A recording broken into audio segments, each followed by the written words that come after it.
ఊరే అంత సినిమా ఎందుకు నా కోసం నాకు అర్థమే కాలేదు మీరా. 2 ఏళ్ళుగా సెట్ చేయనట్టు సీన్. దీని అభినయి అబ్బా రే వాడిపై సూ అనుకో. ఒరే సూ నువ్వు ఏందిరా నాయన ఇంత పోటుగాడు కూడా స్వామి నువ్వు ఏంది అసలు అలా ఏందన్నా మనం సెట్ చేయను. నువ్వు ఎమ్మెల్యే ఇంకా ఎన్ఎంఎస్ ఎమ్మెల్యేనే వాడు చేస్తున్నాడు సైబర్ క్రైమ్. హలో గని బాబు అబ్దుల్ గని. ఎవరు? కిరణ్ రాయల్ మాట్లాడుతున్నాను. నమస్తే అన్న, చెప్పన్నా. నేను ఇక్కడ తిరుపతి ప్రెస్ క్లబ్ లో ఉన్నా. ఓకే. నువ్వు ఒక కేసులో A3 A2 అదే ఈ లక్ష్మీరెడ్డి కేసులో. A3 నీ పూర్తి పేరేమి చెప్పండి? నా పేరు మీకు చెప్పండి. అబ్బా చెప్పలేరు ఏం పేపర్లో ఆల్రెడీ టీవీలో యూట్యూబ్ తీసుకున్నారు. సరే నువ్వు ప్రెస్ వాళ్ళకి ఏమి చెప్పాలంటే చెప్పు. ఇక్కడ నుంచి చిన్న విషయం నాకు చెప్పాలి. నాకు చెప్పినా ఒక పొద్దున వాళ్ళు చెప్పు. ఈ నెంబర్ అదే చెప్పు ఒక మాట ప్లీజ్. అన్న మాకు ఇంట్లో కొద్దిగా సమస్య, మా నాన్న మాకు ఒళ్ళు బాగాలేదని చెప్పేసి మేము బయట హాస్పిటల్లో ఉన్నాం. మాకు కంటిన్యూగా ఫోన్ల మీద ఫోన్లు చేస్తారా, మీకు మీరు అందుబాటులో లేరు, నెంబర్ కూడా లేదు. లక్ష్మీరెడ్డి మేడం మంచితనం చెప్పు ఒకసారి. అన్న నేను ఒక సాదా సీదా ఆటో డ్రైవర్ అన్న, ఆటో తోలుకుంటానన్నా నేను. మేడం ఆటో సార్ ఆటో అని ఆటో తోలుకునేటప్పుడు వైకుంఠపురం తిరుపతిలో వైకుంఠపురం ఆర్చ్ అని ఒక ఏరియా ఉంది. అక్కడ ఆమె ఆటో ఎక్కి ఆమె 1 గంట 2 గంటలతో ఆటోలో తిరిగి నాకు 1000 రూపాయలు డబ్బిచ్చింది. ఒక మంచి బాడీకి కదా అనుకో నేను తిరిగి తోలాను. మళ్ళీ ఆమె దిగేటప్పుడు వాళ్ళ ఇంటికాడ నేను దింపేటప్పుడు నేను నెంబర్ అడిగింది. నెంబర్ కట్ అయింది. మాట్లాడి స్పీకర్ పెట్టి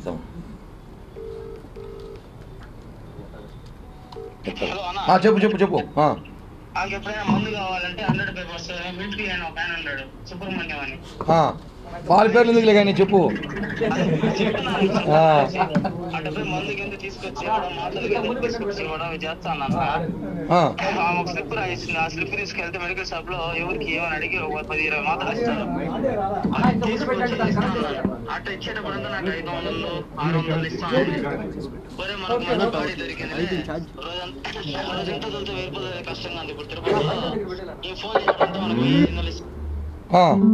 సందర్భంలో ఫోన్ చేసి ఇంటికాడికి రా తమ్ముడు అనింది. సరే వస్తాను కానీ చెప్పిపోతే మటన్ బిర్యానీ పెట్టింది, తిన్నాను. తినేసి ఇవన్నీ విషయం చెప్పు. మటన్ బిర్యానీ ఏదో చెప్తున్నా ప్రెస్ మీట్ లో వాళ్ళకి చెప్పు. అదే చెప్తున్నా మీరు ఆడేలా ఉన్నాను నాకెందుకు, నేను చెప్పాను నా బాధ నేను చెప్పాలి కదా. నేనే ఫేమస్ ఫిగర్ అయిపోయినాను.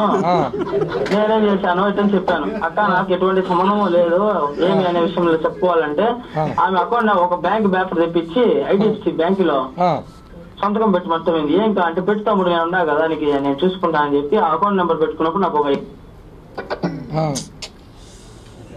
తీసుకుని డబ్బు అంటే ఎవరికైనా ఆశ కదనా, ఆస్త డబ్బు తీసుకొని సరైన పెట్టాను. సంతకం చేసుకున్నారు, అన్ని అయిపోయింది. 2021 జనవరి 13 భోగి పండుగ రోజు నాకు ఫోన్ చేశారు. చోట తిరుచానూరు కాడ ఉన్నాం రా అనేసి. పోతే ఆమె కళ్ళు తిరిగి పడిపోయింది. ఏమనుకునే సందర్భంలో అక్క చెప్పక్క అంటే కూర్చో తమ్ముడు పక్కన అయింది. నేను కూర్చున్నాను. పోలీసు వాళ్ళు నేరుగా వచ్చి నన్ను పట్టుకున్నారు. ఎందుకు పట్టుకున్నారు అన్న? ఆమె అకౌంట్స్ తీసుకొని ఏదో సైబర్ క్రైమ్ క్రిస్పో అని ఒక యాప్ వాడి. క్రిస్పో యాప్ పేరు నాకు తెలియదు. నాకు క్రిస్పో అనే యాప్ నాకు తెలియదు.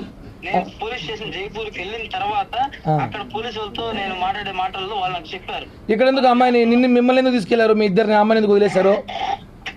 అప్పుడు ఆమె హెల్త్ బాగాలేదు అది చెప్పి ఇచ్చేసింది. నా ఎవరు రికమెండేషన్ చేయలేదా?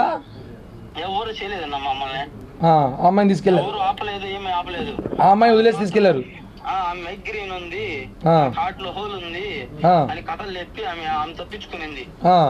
మమ్మల్ని నేను ఇంకోటి కూడా ఉన్నాడు నాకుడు, వాడి పేరు నాకు గుర్తులేదు. వాడు నన్ను బండ్లు ఎక్కించుకున్నారు. సుమోలో ఎక్కించుకుని గూడూరు పోలీస్ స్టేషన్ కాడికి ఆపి పొరోటా పెట్టించి మటన్. సీరియస్ లో ఉన్నాను ఇప్పుడు. ప్రెస్ పేపర్ కాదు. ఇప్పుడు అమ్మాయి మీద ఎన్ని కేసులు ఉన్నాయి, ఏమైనా ఎవిడెన్స్ ఏమి ఉంటే చెప్పు ప్లీజ్. మాకు తెలిసినంత వరకు 6 చీటింగ్ కేసులు ఉన్నాయా? 6 చీటింగ్ కేసులు ఉన్నాయా? క్రికెట్ బెట్టింగ్స్ మళ్ళీ రమ్మీ గేమ్స్ ఆడేది మళ్ళీ ఇవన్నీ చేస్తది. ఇంకో నాకు చదువు రాదునా, నన్ను అడతాను. నాకేం తెలుసునా, నేను auto sir auto madam auto అని అడుక్కునేవాడన్నా. కానీ నువ్వు దీంట్లో టీవీలో చెప్తున్నాడు నువ్వు పెద్ద క్రైమ్ అంట, నీకు స్పెషల్ హెలికాప్టర్ ఉందంట, నీకు స్పెషల్ బెండి కారు ఉందంట. స్పెషల్ హెలికాప్టర్ అది కూడా విన్నా. స్పెషల్ హెలికాప్టర్ 2 కోట్ల రేంజ్ రోవర్ కారు ఉందంట నా దగ్గర. డూప్లెక్స్ ఇల్లు ఉందంట. గవర్నమెంట్ కి రాసి ఇచ్చేస్తారు అమ్మన్నా. ఏ గవర్నమెంట్ ఇస్తారు? రాజస్థాన్కా ఏపీకా? నా ఏపీకి కావాలంటే కూడా రాజస్థాన్ కావాలంటే కూడా రాజస్థాన్. నాకేముంది వద్దు, నాకేమీ లేవు. సరే లాస్ట్ ఫైనల్ గా ఇప్పుడు ఆ అమ్మాయి మీద కేసుల గురించి వాళ్ళు టీవీలో కొంతమంది డిబేట్లు పెట్టి ఆ అమ్మాయికి వాట్సాప్ కూడా రాదు, ఎర్రబట్ట పచ్చబట్ట డిబేట్లు కాదు. ఆయన ఎవరో డాక్టర్ బాలా అంట. ఆయన ఏమైనా మా జీవిత చరిత్ర మమ్మల్ని ఏమైనా కన్నాడా, లేకపోతే మా జీవిత చరిత్ర ఏమైనా తెలుసుకున్నాడు కనుక్కో. ఆ TV5 వాళ్ళని, ఆ సాక్షి ఛానల్ వాళ్ళని కనుక్కో. మేము తిరుపతిలోనే ఉంటాం. ఇప్పుడు అమ్మాయికి ఎన్ని అకౌంట్లు బ్యాంకులో మెయింటైన్ చేసి చెప్పి ఇందాక చెప్పావు, ఏదో ఎవరికో చెప్తున్నావు. ఎన్ని బ్యాంకు అకౌంట్లు ఉన్నాయి అమ్మాయికి? నా 27 బ్యాంకుల అకౌంట్లు ఉన్నాయి ఆమెకి. నన్ను ఆమె కారు కూడా తోలుతానని చెప్తే ఆమె ఒక ఆడి కారు ఉంది. కారు వేసుకొని TS094252 బండి నెంబరు. ఆ కార్లు వేసుకొని సిల్వర్ కలర్ కారు. ఆ కార్లు వేసుకుని ప్రతి చోటకి తొడుకొని పోయి ప్రతి హోటల్ కి. సరే ఇప్పుడు అవన్నీ వదిలే, ఆ హోటల్ నాకు వద్దు. కానీ ఇప్పుడు ఫైనల్ గా ఇప్పుడు అమ్మాయిని కేసు బెయిల్ వస్తుందా రాదా? అవి మాకెట్టనా తెలుసు. మమ్మల్ని 90 రోజులు వేస్తే సాగు కొట్టినారు. నా కుక్కను కొట్టినారు మమ్మల్ని. సరే కానీ మళ్ళీ మాట్లాడతా. రోజు మేము రైట్, థ్యాంక్ యూ మా. ఇప్పుడు ఇది ఎందుకు వినిపించానంటే మీకు ఒక సందర్భం వచ్చింది. మొన్న ప్రెస్ మీట్లో అమ్మాయి ఎవరితో ఒక అమ్మాయితో మాట్లాడిచ్చి కిరణ్ రాయల బాధితురాలు అని వినిపించింది, అవునా? అది నిజమైతే ఇది కూడా నిజమే. ఇది నిజమే. వాడి పేరు అబ్దుల్ గని, A3. వాడు చెన్నైలో ఉన్నాడంట. ఈ అబ్బాయికి బారిపేటకి డాంకురాయంటే టీవీలో చూసి నేను రాని పక్క ఈ కొద్ది రోజులు అన్నాడు. కాబట్టి వాడిని పిలిపిస్తాను, మళ్ళీ ప్రెస్ మీట్ పెట్టిస్తా. వాడు ఇంకా అవాకే విషయాలు చెప్తాడు. అవాకే విషయాలు చెప్తే మీరు ఆమెకి సన్మాన సభ పెడతారు సాక్షి ఛానల్లో కూర్చోబెట్టి. 27 బ్యాంకుల్లో అకౌంట్లు ఉన్నాయంట. మనకు 1-2 బ్యాంకులు మెయింటైన్ చేయడం కష్టం. సైబర్ క్రైమ్ దందా చేసిన అమ్మాయి. ఆ అమ్మాయిని పట్టుకొని సాక్షిలో కూర్చోబెట్టి ఎర్ర బట్టలు పచ్చ బట్టను మాట్లాడేది రాదంటారు.